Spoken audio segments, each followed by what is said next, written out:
जी doctor साहब साढ़े कोल अगली ईमेल आई है शैवाज दी। ਇਹ ਲਿਖਦੇ ਹਨ ਤੇ ਇਹਨਾਂ ਦੀ ਲਿਖਤ ਦਾ ਵਿਸ਼ਾ ਹੈ ਵਾਟਰ ਆਫ ਪੰਜਾਬ। ਖਾਲਿਸਤਾਨ ਜ਼ਿੰਦਾਬਾਦ। ਵਾਹਿਗੁਰੂ ਜੀ ਕਾ ਖਾਲਸਾ ਵਾਹਿਗੁਰੂ ਜੀ ਕੀ ਫਤਿਹ। ਫਤਿਹ ਜ਼ਿੰਦਾਬਾਦ ਜ਼ਿੰਦਾਬਾਦ ਜੀ ਪਹਿਲੇ ਓਕੇ ਡਾਕਟਰ ਸਾਹਿਬ ਇਹ ਲਿਖਦੇ ਹਨ ਡਾਕਟਰ ਸਾਹਿਬ ਜਦ ਵੀ ਮੈਂ ਕਿਸੇ ਨਾਲ ਖਾਲਿਸਤਾਨ ਦੀ ਤੇ ਡਿਬੇਟ ਕਰਦਾ ਹਾਂ ਤਾਂ ਕਈ ਸਵਾਲ ਇਹੋ ਜਿਹੇ ਹੁੰਦੇ ਨੇ ਕਿ ਤਸੱਲੀ ਬਖਸ਼ ਜਵਾਬ ਨਹੀਂ ਦੇ ਹੁੰਦੇ।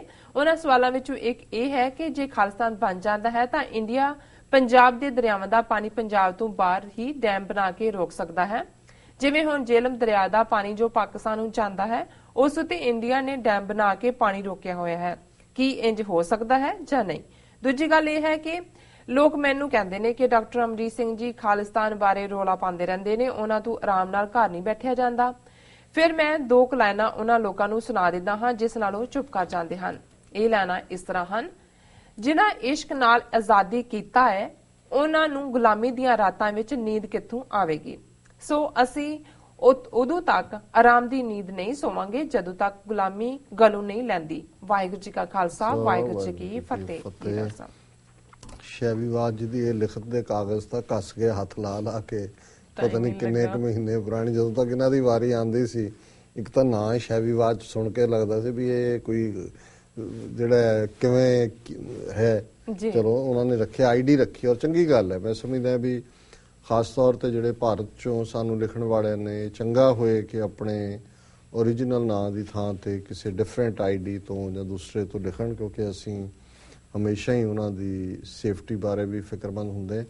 ਔਰ ਅੱਜ ਹੀ ਮੈਂ ਦੇਖ ਰਿਹਾ ਸੀ ਸੁਖਬੀਰ ਬਾਦਲ ਨੇ ਇਹ ਪ੍ਰੈਸ ਕਾਨਫਰੰਸ ਦੇ ਵਿੱਚ ਕਿਹਾ ਕਿ ਜੀ ਮੈਂ ਰਾਜਨਾਥ ਸਿੰਘ ਨੂੰ ਮਿਲਿਆ ਔਰ ਉਹਨੂੰ ਜਾ ਕੇ ਮੈਂ ਇਹ ਕਿਹਾ ਕਿ ਵੀ ਇਹ ਜਿਹੜੇ ਫੇਸਬੁੱਕ ਔਰ ਦੂਸਰਿਆਂ ਦੇ ਉੱਤੇ ਸੋਸ਼ਲ ਮੀਡੀਆ ਤੇ ਖਾਲਿਸਤਾਨ ਪ੍ਰਮੋਟ ਕਰਦੇ ਨੇ ਇਹਨਾਂ ਦੇ ਉੱਤੇ ਨਜ਼ਰ ਰੱਖੀ ਜਾਏ। ਪੰਜਾਬ ਦਾ ਜਿਹੜਾ ਅਮਨ ਚੈਨ ਔਰ ਮਾਹੌਲ ਨੂੰ ਵਿਗਾੜ ਰਹੇ ਨੇ। ਸੋ ਅਸੀਂ ਇਸ ਸਟੇਟਮੈਂਟ ਦੀ ਰੋਸ਼ਨੀ ਚ ਅੱਗੋਂ ਮੈਂ ਇਹ ਕਹਿਣਾ ਚਾਹੁੰਦਾ ਵੀ ਇਸ ਗੱਲ ਦਾ ਧਿਆਨ ਰੱਖਿਆ ਜਾਏ। ਔਰ ਮੈਨੂੰ ਕਈ ਵਾਰ ਲੱਗਦਾ ਕੁਝ ਸਾਡੇ ਬਹੁਤ ਸਾਰੇ ਜਿਹੜੇ ਰੈਗੂਲਰ ਲਿਖਣ ਵਾਲੇ ਸੀ ਸਾਲ ਡੇਢ ਸਾਲ ਤੋਂ, ਮੈਂ ਦੇਖਦਾ ਵੀ ਹੌਲੀ ਹੌਲੀ ਕਾਫੀ ਘਟ ਗਏ ਜਾਂ ਤਾਂ ਉਹਨਾਂ ਦੇ ਸਵਾਲਾਂ ਦੇ ਜਵਾਬ ਮਿਲ ਗਏ, ਪਰ ਇਹ ਨਹੀਂ ਹੁੰਦਾ ਕਿਉਂਕਿ ਉਹਨਾਂ 'ਚ ਬਹੁਤ ਸਾਰੇ ਕੁਝ ਕ੍ਰੀਏਟਿਵ ਰਾਈਟਰ ਵੀ ਸੀ। ਸੋ ਉਹਦੇ ਤੋਂ ਮੈਨੂੰ ਇਹ ਲੱਗਦਾ ਹੈ ਵੀ ਕਿਤੇ ਨਾ ਕਿਤੇ ਕੋਈ ਨਾ ਕੋਈ ਹਰਾਸਮੈਂਟ ਲੈਵਲ ਵੀ ਹੋ ਸਕਦਾ। ਪਰ ਜੇ ਉਹਨਾਂ ਨੇ ਉਹਨਾਂ ਨੇ ਆਪਣੀ ਮਰਜ਼ੀ ਨਾਲ ਇਸ ਨੂੰ ਕੀਤਾ ਹੋਏ ਤਾਂ ਚੰਗੀ ਗੱਲ ਹੈ। ਪਰ ਮੈਨੂੰ ਲੱਗਦਾ ਵੀ ਇਹ ਇਕੱਲਾ ਸਾਡੇ ਹਵਾਲੇ ਨਾਲ ਹੀ ਨਹੀਂ, ਬਹੁਤ ਸਾਰੇ ਜਿਹੜੇ ਦੂਸਰੇ ਵੀ ਸੋਸ਼ਲ ਨੈਟਵਰਕਿੰਗ ਤੇ ਨੇ ਉਹਨਾਂ ਦੇ ਘਰਾਂ 'ਚ ਜਾ ਕੇ ਹਰਾਸਮੈਂਟ ਦੀਆਂ ਜਾਂ ਦੂਸਰੀਆਂ ਖਬਰਾਂ ਸਾਹਮਣੇ ਨੇ। ਸੋ ਉਹਨਾਂ ਨੇ ਜਿਹੜਾ ਪੰਜਾਬ ਦੇ ਪਾਣੀਆਂ ਦੀ ਗੱਲ ਕੀਤੀ ਹੈ ਕਿ ਵੀ ਜਿਸ ਤਰ੍ਹਾਂ ਭਾਰਤ ਨੇ ਜੇਹਲਮ ਜਾਂ ਈਵਨ ਜਿਹੜਾ ਚਨਾਹ ਇਸ ਦਾ ਪਾਣੀ ਵੀ ਉਹ ਕੋਈ ਵੂਲਰ ਡੈਮ, ਕੋਈ ਬਗਲਿਆਰ ਡੈਮ ਬਣਾਏ ਨੇ, ਭਾਵੇਂ ਉੱਥੇ ਪਾਣੀ ਲੰਬਾ। ਦੇਖੋ ਅਲਟੀਮੇਟਲੀ ਜੇ ਅਸੀਂ ਪਾਣੀ ਦੀ ਗੱਲ ਕਰੀਏ ਤੇ ਜ਼ਾਹਰ ਹੈ ਰੋਕ ਕੇ ਕਿੱਥੇ ਲੈ ਜਾਣਗੇ। ਹੁਣ ਜੇ ਉੱਤੋਂ ਪਾਣੀ ਆਉਂਦਾ ਹੈ ਤੇ ਹੁਣ ਉਹ ਜਿਵੇਂ ਫਲ ਨੀਵੇਂ ਨੂੰ ਲੱਗਣ, ਹਮੇਸ਼ਾ ਪਾਣੀ ਨੀਵਾਂ ਬਹਿੰਦਾ ਏ, ਲੱਖ ਟਕਾਲ ਹੈ ਇਸ ਨੂੰ ਵਲੀਆ ਇਹ ਨਾ ਟਿਕ ਕੇ ਬਹਿੰਦਾ ਏ। ਸੋ ਜ਼ਾਹਰ ਹੈ ਵੀ ਜਿਹੜਾ ਪਾਣੀ ਹੁਣ ਲੁੱਟ ਰਹੇ ਨੇ ਰਾਜਸਥਾਨ ਤੇ ਹਰਿਆਣਾ, ਇਹ ਤਾਂ ਰਾਈਪੇਰੀਅਨ ਨਹੀਂ ਹੈ, ਕਿਸੇ ਦਰਿਆ ਦੇ ਕੰਢੇ ਤੇ ਨਹੀਂ ਨੇ। ਸਤਲੁਜ, ਬਿਆਸ, ਰਾਵੀ ਜਿਹੜਾ ਉਹ ਪਾਕਿਸਤਾਨ 'ਚ ਜ਼ਰੂਰ ਜਾਂਦੇ ਨੇ ਔਰ ਉਹਦੇ ਥੱਲੇ ਕਿਉਂਕਿ ਪਾਕਿਸਤਾਨ ਨੂੰ ਵੀ ਅਲਟੀਮੇਟਲੀ ਵਾਟਰ ਡੈਫਿਸਿਟ ਮੁਲਕ ਬਣਦਾ ਜਾਂਦਾ ਹੈ ਕਿਉਂਕਿ ਇੱਕ ਤਾਂ ਭਾਰਤ ਨੇ ਉਹਨਾਂ ਦਾ ਨੱਕ ਜਿਹੜਾ ਹੈ ਉਹ ਨੱਕ 'ਚ ਦਮ ਕੀਤਾ ਹੈ ਵੂਲਰ ਔਰ ਬਗਿਆੜ ਡੈਮਾਂ ਦੇ ਨਾਲ। ਦੂਸਰਾ ਐਗਰੀਕਲਚਰ ਬੇਸਡ ਇਕੋਨਮੀ ਹੈ ਉਹਨਾਂ ਦੇ ਵੀ ਕਾਫੀ ਸਾਰੀ। ਸੋ ਅਲਟੀਮੇਟਲੀ ਸਾਡੇ ਪਾਣੀ ਦੇ ਬਾਇਰ ਤਾਂ ਜਿਹੜੇ ਨੇ ਉਹ ਪਾਕਿਸਤਾਨ ਨੇ ਹੀ, ਉਹ ਸਤਲੁਜ ਦਾ ਹੋਏ ਜਾਂ ਦੂਜਾ ਹੋਏ ਹੋਣਗੇ। ਸੋ ਉੱਪਰ ਹਿਮਾਚਲ 'ਚੋਂ ਜੇ ਤੁਸੀਂ ਸਤਲੁਜ ਦਾ ਕੋਰਸ ਦੇਖੋ ਉੱਤੋਂ ਚਾਈਨਾ ਤੋਂ ਆਉਂਦਾ। ਜੇ ਫਿਰ ਰੋਕਣ ਦੀ ਗੱਲ ਹੀ ਆਏ, ਜੇ ਚਾਈਨਾ ਨੇ ਉੱਤੇ ਰੋਕ ਲਿਆ ਜਿਵੇਂ ਹੁਣ ਬ੍ਰਹਮਪੁੱਤਰਾ ਜਾਂ ਦੂਜਾ, ਉਹ ਇੱਕ ਵੱਖਰੀ ਕਹਾਣੀ ਹੈ। ਪਰ ਅੱਜ ਦੁਨੀਆ ਦੇ ਵਿੱਚ ਜਿੱਥੇ ਇੰਟਰਨੈਸ਼ਨਲ ਬਾਰਡਰ ਦੇ ਉੱਤੇ ਐਗਰੀਮੈਂਟ ਨੇ, ਨਹੀਂ ਤਾਂ ਜਿਹੜਾ ਮਰਜ਼ੀ ਤਾਕਤਵਰ ਦੇਸ਼ ਜਿਹਦਾ ਮਰਜ਼ੀ ਬਾਰਡਰ ਲੰਘ ਕੇ, ਜਿਵੇਂ ਇਰਾਕ ਨੇ ਜਦੋਂ ਕੁਵੈਤ ਫਤਿਹ ਕੀਤਾ ਇੱਕ ਦਿਨ 'ਚ ਉਹਨਾਂ ਦੀ ਫੌਜ ਵੜ ਗਈ, ਉਹਨਾਂ ਨੇ ਕਿਹਾ ਜੀ ਇਹ ਸਾਡਾ ਹਿੱਸਾ ਸੀ 100 ਸਾਲ ਪਹਿਲਾਂ, ਹੁਣ ਵੀ। ਔਰ ਉਹਦੇ ਥੱਲੇ ਇਰਾਕ ਨੂੰ ਅਲਟੀਮੇਟਲੀ ਕੀ ਸਫਰ ਕਰਨਾ ਪਿਆ। ਕੁਵੈਤ ਅੱਜ ਵੀ ਆਜ਼ਾਦ ਮੁਲਕ ਹੈ। ਸੋ ਜਦੋਂ ਐਗਰੀਮੈਂਟ ਹੁੰਦੇ ਨੇ ਇਸ ਤਰੀਕੇ ਨਾਲ ਨਹੀਂ ਹੁੰਦਾ ਕਿ ਕੋਈ ਪਾਣੀ ਉੱਤੇ ਰੋਕ ਲੇ ਜਾਂ ਥੱਲੇ ਰੋਕ ਲੇ, ਫਿਰ ਉਹਨਾਂ ਐਗਰੀਮੈਂਟਸ ਦਾ ਹਿੱਸਾ ਹੁੰਦਾ। ਔਰ ਪੰਜਾਬ ਦੀ ਜਿਹੜੀ ਕੁਦਰਤੀ ਦੌਲਤ ਹੈ ਉਹ ਪਾਣੀ ਹੈ। ਬਾਕੀ ਦੂਸਰਾ ਜਿਹੜਾ ਉਹਨਾਂ ਨੇ ਸਾਡਾ ਡਿਫੈਂਸ ਕੀਤਾ ਹੈ ਕਿ ਜੀ ਕੋਈ ਕਹਿੰਦਾ ਨਾ ਜੀ ਘਰੇ ਨਹੀਂ ਬਹਿ ਸਕਦੇ, जी और उन्होंने खुद ही बड़ा शेरो शायरी वाली अंदाज च वार्तक च किया जी कि भाई ਉਹਦੇ ਲਈ ਸ਼ਾਇਦ ਇਸ਼ਕ ਜਿਨ੍ਹਾਂ ਦੀ ਹੱਡੀ ਰਚਿਆ।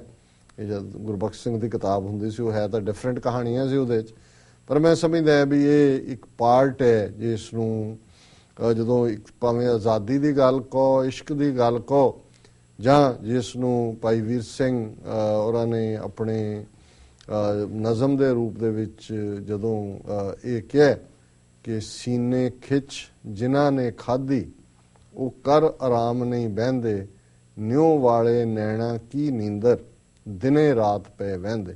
ਹੁਣ ਇਹ ਜਿਹੜੀ ਸੀਨੇ ਦੀ ਖਿੱਚ ਹੈ, ਜਿਸ ਨੂੰ ਸਤਿਗੁਰੂ ਨੇ ਜਿਸ ਨੂੰ ਵੀ ਇਸ ਪਾਸੇ ਲਾਇਆ, ਉਹ ਫਿਰ ਆਰਾਮ ਨਾਲ ਬੈਠ ਨਹੀਂ ਸਕਦੇ।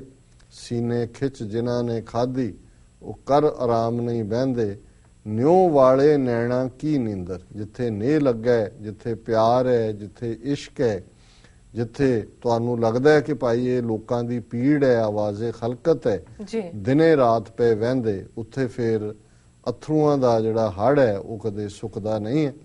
ਔਰ ਮੈਂ ਸਮਝਦਾ ਵੀ ਇਹ ਵੀ ਨਾਲ ਨਾਲ ਰਹਿਣੇ ਨੇ। ਇੱਕ ਪਾਸੇ ਉਹ ਨੇ ਜਿਨ੍ਹਾਂ ਬਾਰੇ ਬਾਬਾ ਫਰੀਦ ਨੇ ਫਰਮਾਇਆ ਕਿ ਦਿਲੋਂ ਮੁਹੱਬਤ ਜਿਨ ਸਹੀ ਸੱਚਿਆ, ਜਿਨ ਮਨ ਹੋਰ ਮੁਖ ਹੋਰ ਸੇ ਕਾਂਡੇ ਕੱਚਿਆ, ਰੱਤੇ ਇਸ਼ਕ ਖੁਦਾਏ ਰੰਗ ਦਿਦਾਰ ਕੇ, ਵਿਸਰਿਆ ਜਿਨ ਨਾਮ ਸੇ ਭੋਏ ਭਾਰ ਥੀਏ, ਆਪ ਲੀਏ ਲੜ ਲਾਏ ਦਰ ਦਰਵੇਸ਼ ਸੇ, ਤਿਨਾ ਧਨ ਜਣੇਂਦੀ ਮਾਓ ਆਏ ਸਫਲ ਸੇ। ਸੋ ਸਤਿਗੁਰੂ ਇੰਨੀ ਕੁ ਰਹਿਮਤ ਕਰਨ ਕਿ ਜੋ ਦਿਲ 'ਚ ਹੈ ਉਹੀ ਜ਼ਬਾਨ ਤੇ ਹੋਏ ਤੇ ਉਹ ਕੱਚੇ ਨਾ ਬਣੀਏ। ਸਤਿਗੁਰੂ ਇਸ ਪ੍ਰੀਤ ਨੂੰ ਸਿੱਖੀ ਕੇਸਾਂ ਸਵਾਸਾਂ ਨਾਲ ਨਿਭਾਉਣ ਔਰ ਸਾਬਤ ਕਦਮਾਂ ਦੇ ਨਾਲ ਇਸ ਕੌਮ ਦੀ ਆਜ਼ਾਦੀ ਦਾ ਰਸਤਾ ਜਿਸ ਤੇ ਸਤਿਗੁਰੂ ਨੇ ਆਪ ਤੋਰਿਆ, ਉਸ ਦੇ ਉੱਤੇ ਮਜ਼ਬੂਤ ਕਦਮਾਂ ਨਾਲ ਤੁਰਨ ਦਾ ਬਲ ਬਖਸ਼ਣ। ਸੋ ਇਹਨਾਂ ਦਾ ਸ਼ੈਵੀਵਾਦ ਜੀ ਦਾ ਬਹੁਤ ਬਹੁਤ ਸ਼ੁਕਰੀਆ ਔਰ ਇਹਨਾਂ ਤੋਂ ਮੁਆਫੀ ਵੀ ਕਿ ਅਸੀਂ ਬਹੁਤ ਅਰਸੇ ਬਾਅਦ ਉਹਨਾਂ ਦੀ ਇਸ ਲਿਖਤ ਨੂੰ ਪੜ੍ਹ ਰਹੇ ਹਾਂ। ਜੀ ਡਾਕਟਰ